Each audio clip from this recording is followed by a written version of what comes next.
સ્વામિનારાયણ. સ્વામિનારાયણ રસોઈમાં તમારું બધાનું સ્વાગત છે. આજે આપણે રતાળુના પતીકાના ભજીયા બનાવીશું. બહુ જ ટેસ્ટી આપણા પતીકા આવી રીતે પાડશું.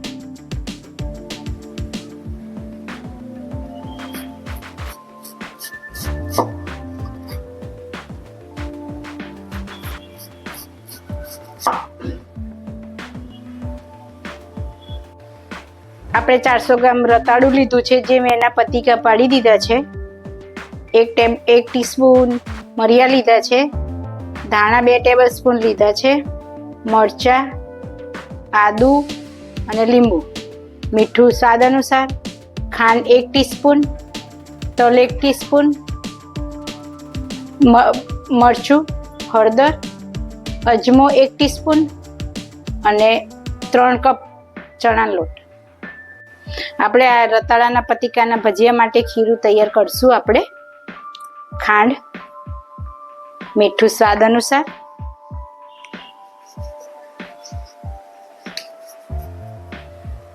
મરચું, હળદર,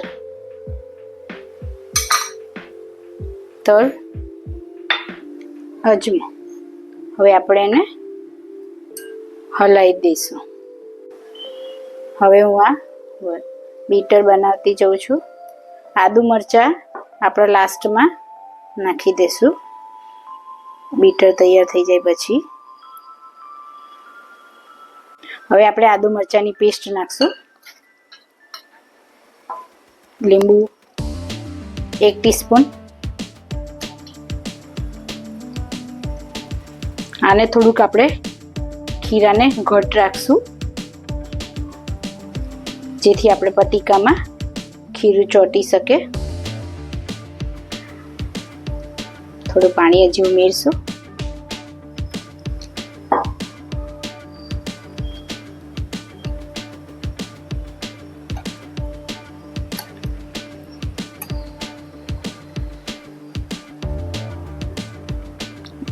આવી રીતે થાય. ખીરું રેડી થઈ ગયું છે. હવે આપણે રતાળાના પતીકાના ભજીયા તળીશું. હવે આપણે 1 ટીસ્પૂન ઈનો ઉમેરશું, જેથી ભજીયા એકદમ ફૂલાઈને બોલ્સ જેવા થાય.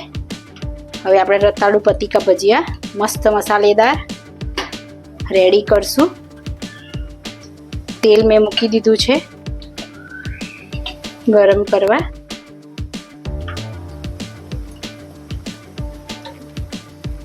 આપણા પતીકા ચણાના લોટમાં બોળી અને એની પર મસાલો ભભરાઈશું.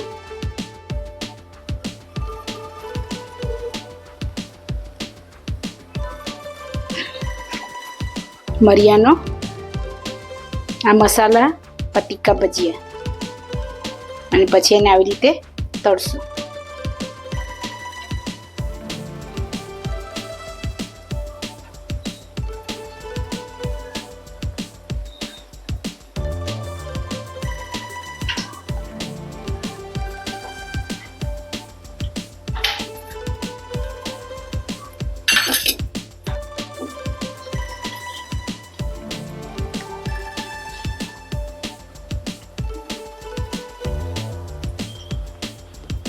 આ મરિયા, ધાણા અને મરચું આવી રીતે આપણે હરેક પતીકામાં નાખતા જઈશું. અને આપણે એને થોડા જે થયા હોય એને ફેરવતા જઈશું.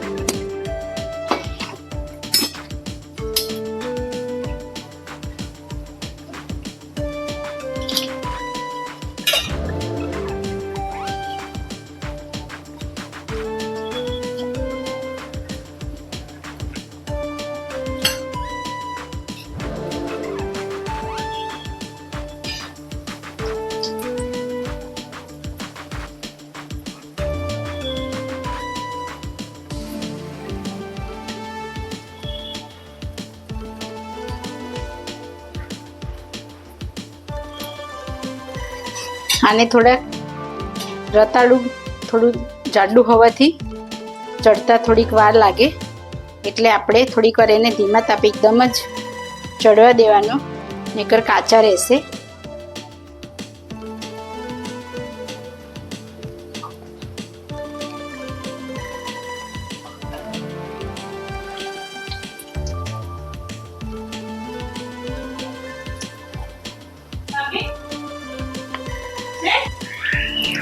હવે આપણે આ રેડી થઈ ગયા છે મસાલા રતાળુ ભજીયા.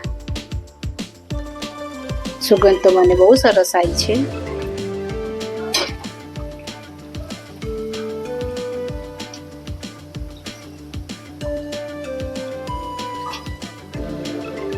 આ થોડાક ચડવા દેવું પડશે, થોડા કાચા છે આ. હવે આપણા તૈયાર થઈ ગયા છે. હવે એને સર્વ કરશું ફાલસાની ચટણી સાથે, મસ્ત ટેસ્ટી. આપણે આ મસાલા રતાળા પૂરી તૈયાર છે. આપણે ફાલસાની ચટણી સાથે સર્વ કરશું. મારો વિડીયો પસંદ આવ્યો હોય તો લાઈક કરજો, શેર કરજો, સબસ્ક્રાઈબ કરજો. હવે આપણે મહારાજને જમાડશું. મહારાજ રતાળા મસાલા પતીકા ભજીયા જમો અને ફાલસાની ખટમીઠી ચટણી સાથે તમે જમો. જય સ્વામિનારાયણ.